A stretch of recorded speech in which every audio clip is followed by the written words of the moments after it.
Shut up, compressor.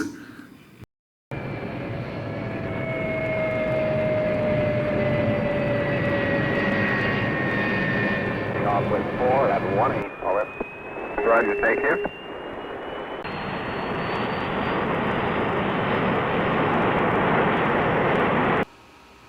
Hey everyone, Matt here with Duke's Models, and welcome to episode 5 of the Tamiya F-4B Phantom build. Now that we're through getting the fuselage and the wings together, it's time to focus on the intakes.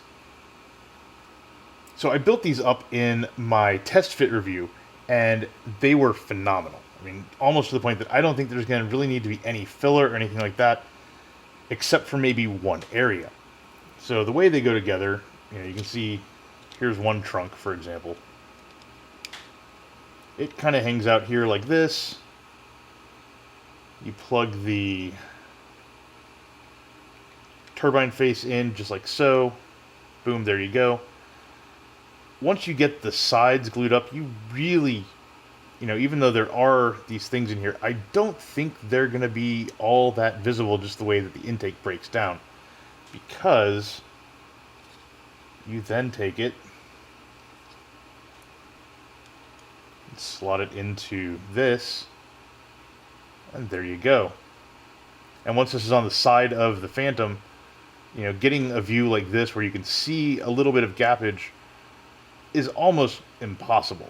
It's a very, very difficult angle. So we'll just kind of see how that goes. One area where I may need to put some filler down is right in here where I think it's C15 and C16 glue into the intakes. There are these little panel dealies right here, but they leave a little tiny impression that I think probably could benefit with some filling. Unfortunately, it's on a curve, which is a huge pain in the ass, but, we can get around that. So before I dive into this, I want to go about my plan of attack. So first up, need to paint the trunks.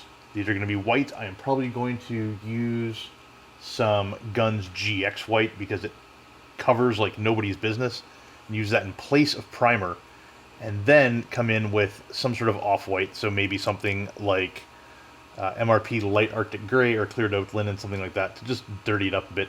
Then hit it with some various washes. I might actually use some ammo acrylic filter and use that to get some kind of griminess going on in there.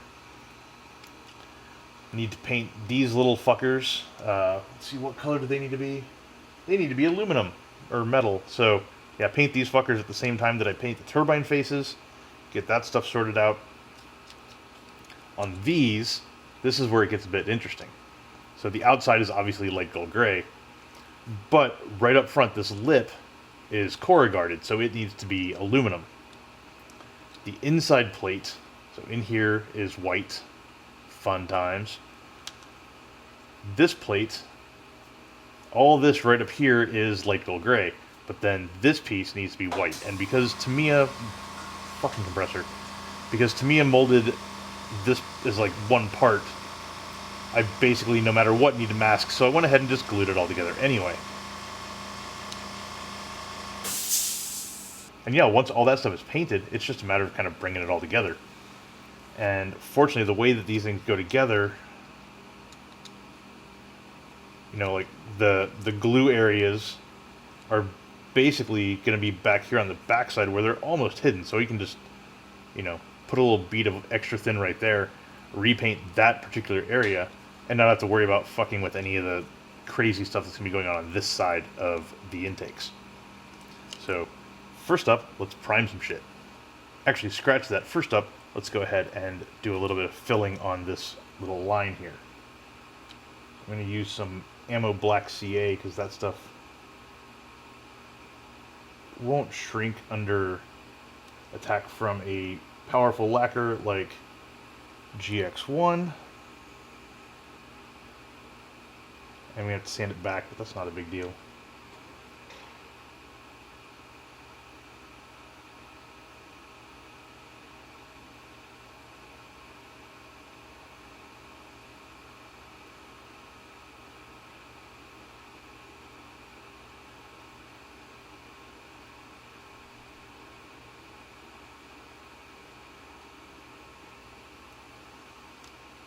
Okay, so now that I've got some primer down, it's time to go ahead and paint the turbine faces. Now, Tamiya would have you paint them white, which is fucking crazy. If you look at any photo of an F4 intake, the turbine blades are not white, they are metal. So I'm going to be using some MRP steel. Now I don't really need to paint these any super amazing way because they're buried way at the back of the intake trunk and they probably won't ever be seen once they get shoved into the fuselage. But maybe, you never know. Maybe I'll do like a front-on shot and I'll get the lighting just right.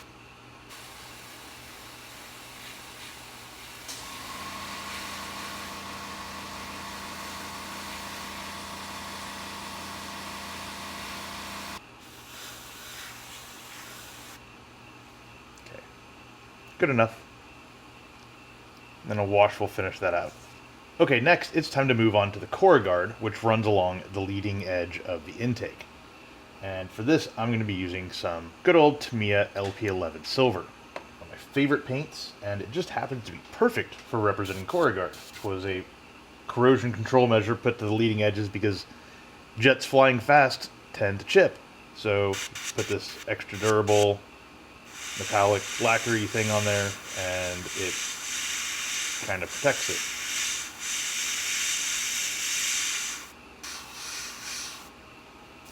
And I'm spraying kind of wide with the 267 because I just don't care about overspray because the rest of this is all going to get painted too. So, whatever.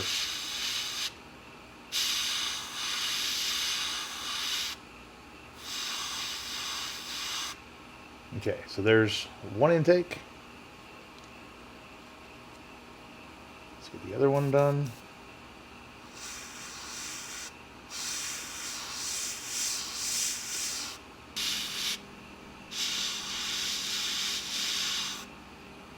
Okay, now to let these dry for a few minutes before I mask them, and then we move on to the white. Okay, so now it's time to spray the intake trunks. And for this, I'm going to start out with some Guns GX1. The Guns GX line is a bit thicker, gives a no shit fuck you gloss, especially the GX2 black. The white does the same, but because it's white, it doesn't quite have the same holy shit mirror effect that the black does. But I want to get that in here as a base, and then build from that instead of trying to, build up a bunch of white over black primer. And I'm only going to spray a little bit of this because, oh my god, the shape of this just kicks all kinds of shit all over the place, and I don't want to get white paint all over the camera lens. So,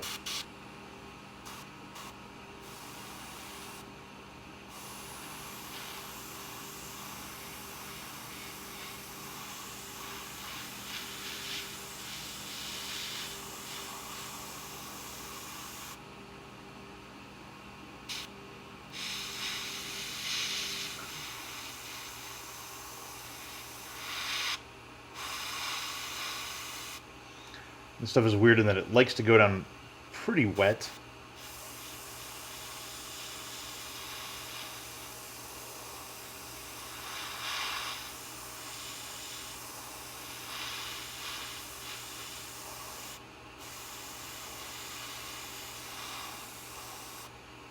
I hope from this you get an idea of what spraying white looks like. So I'm going to go ahead and take this off the bench where I can kind of spray the excess and not get it in my glasses, in the camera lens, and all that good stuff. And we'll pick back up in just a minute. Okay, so here is the GX1 in place. It's looking pretty good. And here is what it looks like as it starts to get taped up. Not exactly seeing a whole lot down in there, are we? No, not really. And I mean, if you really look, if you tilt it the right way, you can see where the intake halves come together. But you've really got to look. And that's before any glue, before any, really clamping these things down so they hold together properly, etc. So, I'm definitely not too worried. Now that the silver for the Coragard is drying nicely, we can go ahead and mask that off, spray the inside face of the intake right there. Also get the back portion of the splitter plate. So that sucker back there also needs to become white. And as I mentioned, I want to take these away from GX1 towards some other somewhat dirtier white, because the cool white is pretty cool. Okay, before I venture too much further into intake land, I want to go ahead and join the main trunks. It would help if I got the matching parts, wouldn't it? The Guns GX1 has done a good job of establishing a base for us. What the fuck is happening to me? Okay, so now that the Guns GX1 is down on the inside of the intake trunks, I want to go ahead and close these fuckers up.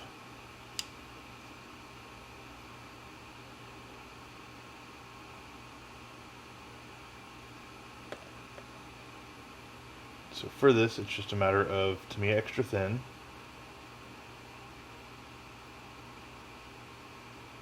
Getting it in there. Once I do this, I'm going to hit this inside part with some super heavily thinned GX1 to hopefully, if not obscure the crease, which doesn't really matter anyway because you can't see these once they're mounted, to at least unify the color before I go in there with other colors, other whites.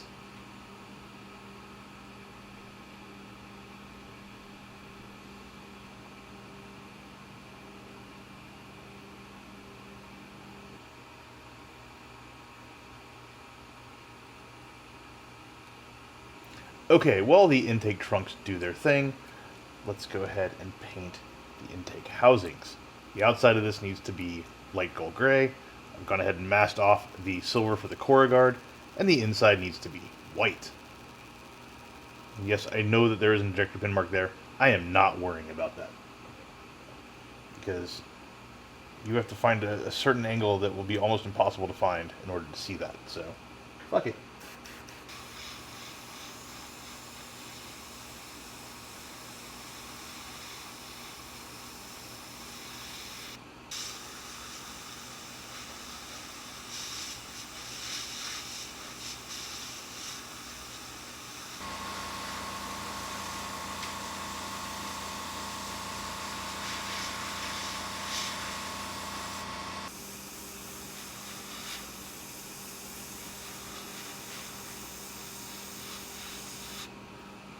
Alright, we've also got the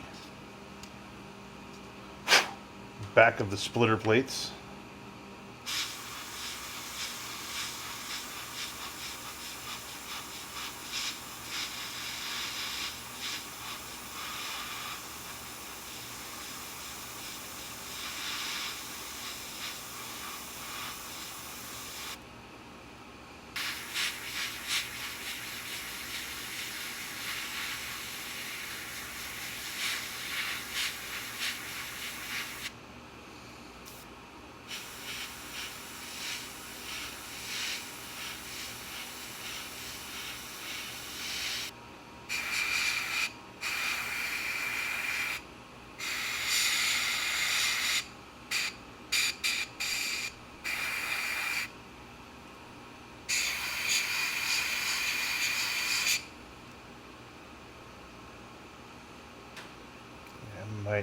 We'll see how this comes out. Okay, now it's time to tone down this GX1 with some MRP Light Arctic Gray. I love this stuff because it's a near white. It's a good sort of dirty off-white kind of color. And it should work nicely for the intakes. Get something a little bit less stark than the GX1.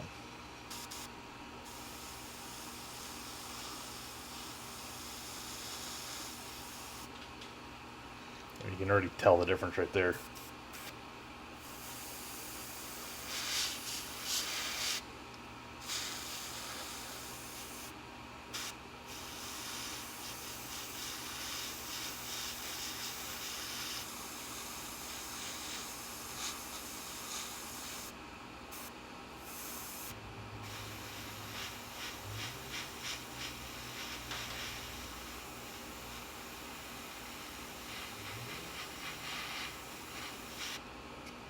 And what the fuck, for grins, I'm gonna go ahead and spray some inside here.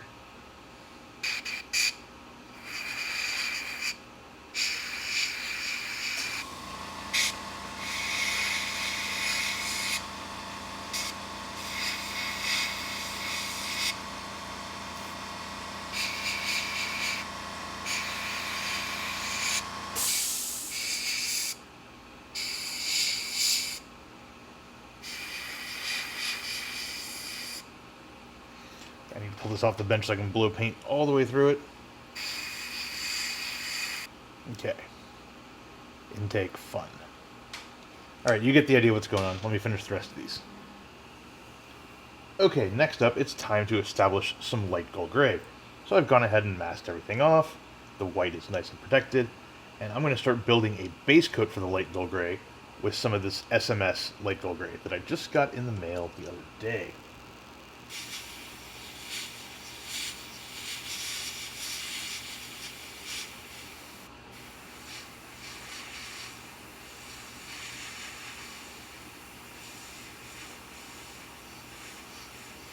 One thing I want to try to avoid on this F4 is I've seen a lot of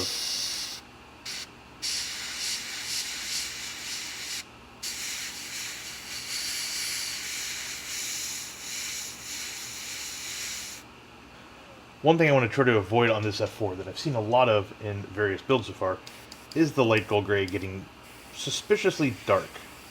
And so, yeah, there is black primer here, but I want to get it nice and light before I really start fucking with it. And so the SMS light gold gray will help us do that.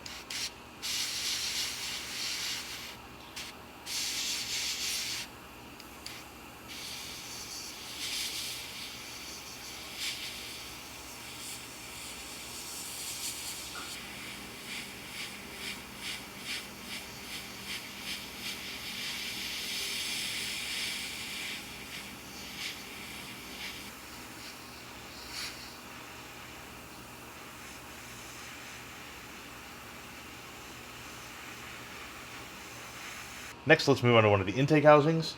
Go ahead and get this sprayed. And I noticed after primer that there's actually a little mold line right at the top and right at the bottom that need to be dealt with. So those have been removed. And now we can start blocking in some color. Again, the Corrugated leading edges are still masked off.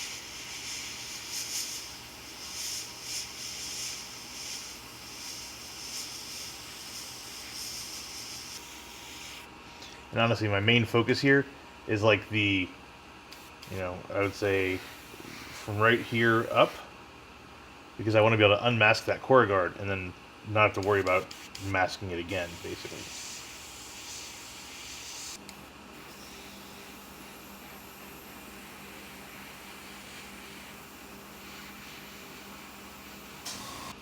Okay, next I want to start baking in some MRP US Navy white. This is what goes on the bottom of the intake housings.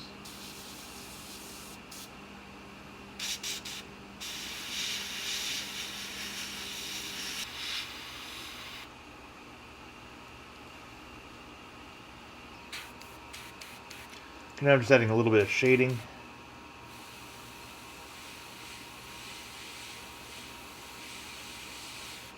I don't want to do too much at this point, but I do want to do stuff so I don't have to come back and mask off the silver in the future. So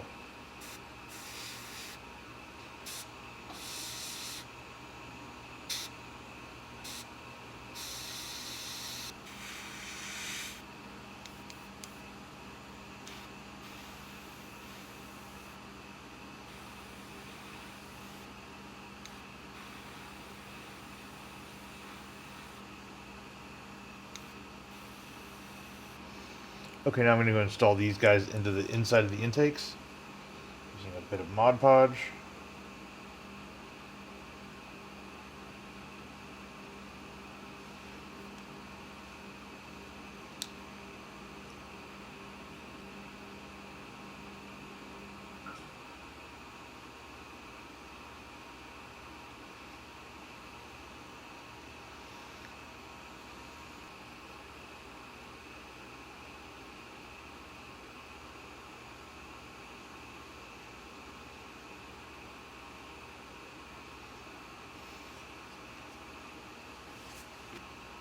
Okay, now to glue these things down. Come here from the back.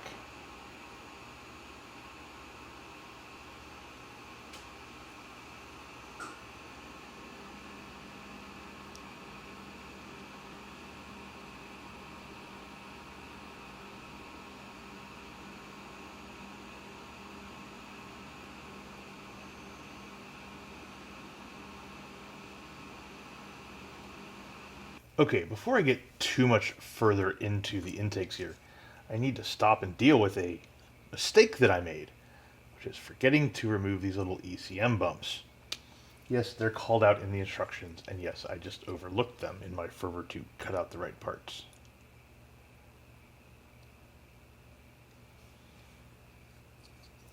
This one's the nasty one because we got the core guard right there. All that fun stuff. This is one of those times I love having these FlexiFile thin sanding sticks because they can get in here and just do nice close work.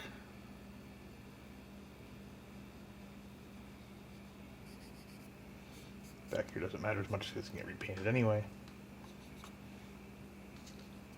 Okay, so I've masked off the core guard again. Now it's time to spray fill these fuckers in. And I'm going to hope that I did sanding to a degree to where I won't have to do multiple layers and multiple sandings to get this back. Fingers crossed.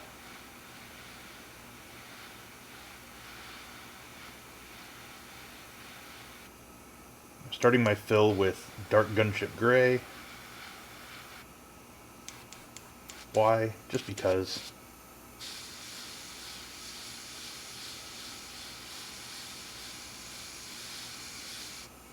Let that dry for a second, hit it again. This thing when you sand back layers of paint right around other paint, there's that little tiny thickness of the paint. It creates like a ridge. I think these might be okay. Just with some additional filling. I might come in later on with 1000 grit and just smooth it out, and that should nail it down. Yeah, this one is just that little bottom area that's the pain in the butt.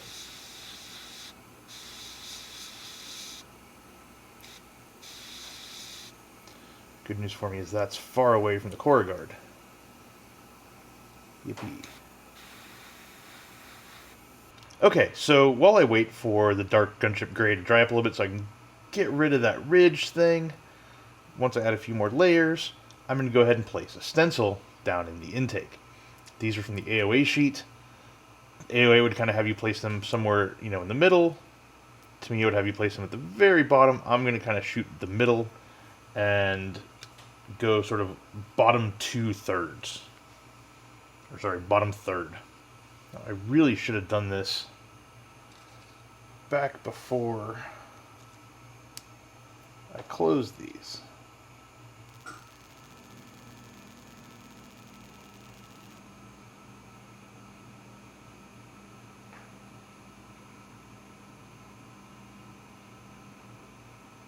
There we have it.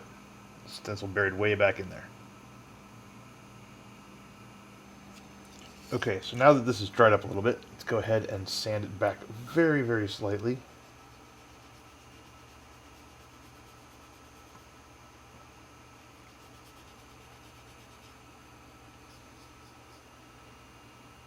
Okay, I think that will do it.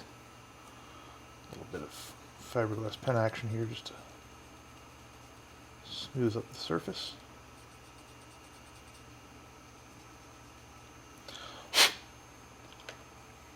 Alright, let's see how this is looking.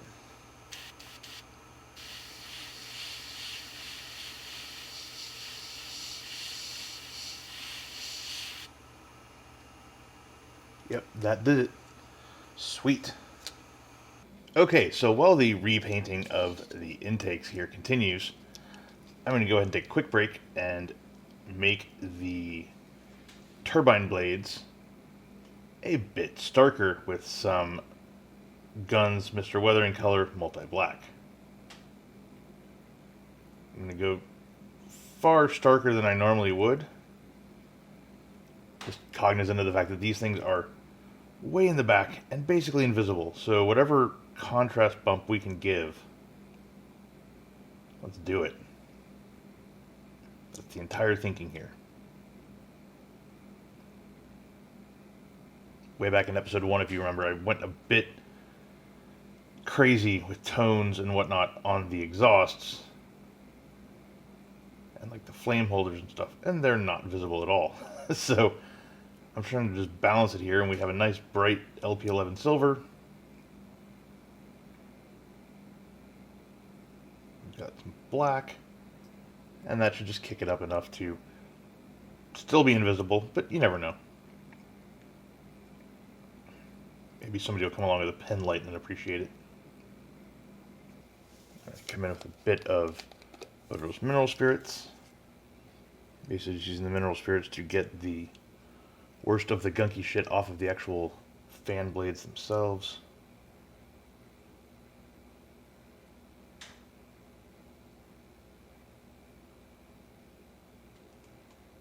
Yeah, that's what I would call a bit starker. Okay, let's finish the touch-ups on the sides of the intakes. Just moving into light gold gray now.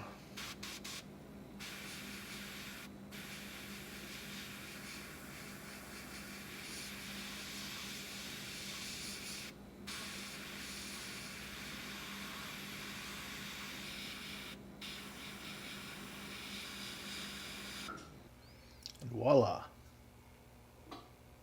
Intakes. Yay! Okay, let's go ahead and get the intakes installed. Now, this little join back here is a little bit tricky. It's not as bad as it is on the Zukimura, but it's still not perfect. So start up here, and I'm basically accepting that I'm going to have to come in and fill this area right here, but that was kind of always in the cards. Because if you look at photos of F4s from the top, I've got a great one of an Air Force model, and there is no line right there. That is just completely smooth. And so it was always going to need something right there. So I'll sacrifice that for fit elsewhere. The other problem that I'm having with these intakes is they want to toe in just a little bit down here at the bottom. At least this port side does. So I'm watching that carefully. I'm just kind of trying to get the rest of it glued in at this point. Let's go ahead and drop a little bit down here towards the bottom.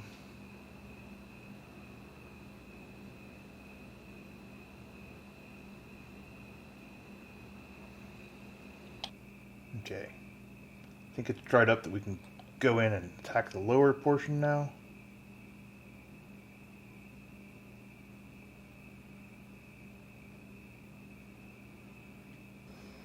Okay, next up we're bringing our focus forward to the join right here. Just gonna give that a little bit of pressure. Doesn't take much at all.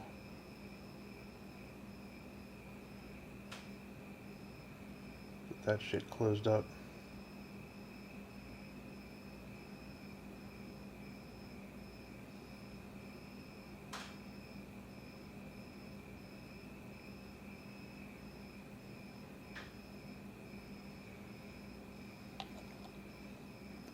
Port side seems to fit up much more smoothly, which is awesome to see.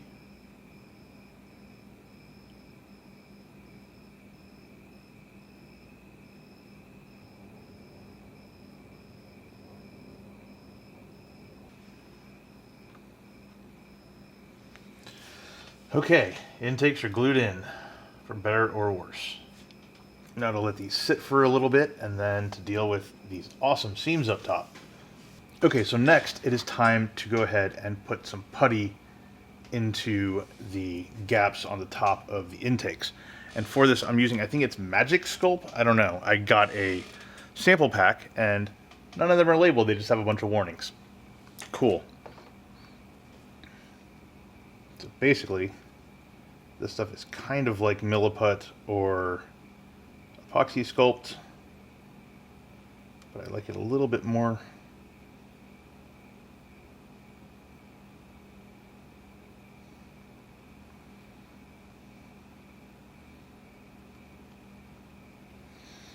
Okay, so essentially all we do here is grab some silicone brushes. Apologize if this looks really shitty on video.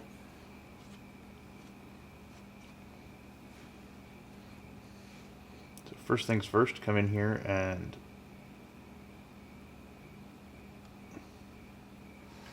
get it lined up, then Mash it down into the gap.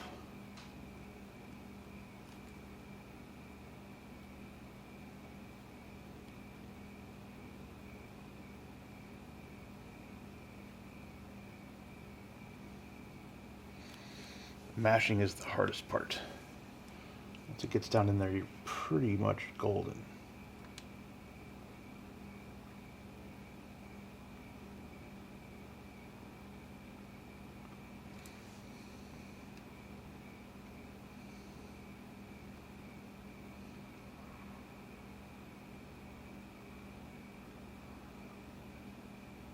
It's definitely the kind of process where for a while it looks like total shit. But it all comes right in the end.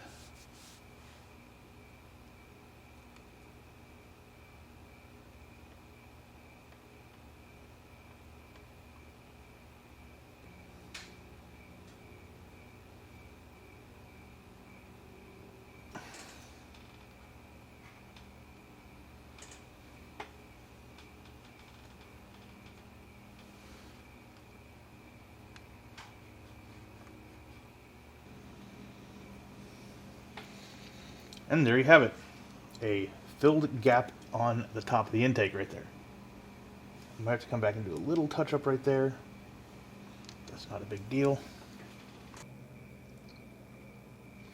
Okay, so after a few more detours than I anticipated, the intakes are glued in place and the epoxy putty has been applied to the upper surface here to start to close the gaps left by my prioritizing of the fit of the sides. Now, I don't think the epoxy putty has fully filled this area, especially when you look at reference photos and you see that this whole area right here is seamless. There is no panel line or anything like that right here where the epoxy putty runs. So I don't think this is closing it because, you know, my fingernail is catching on it as I go. So something else needs to go down here.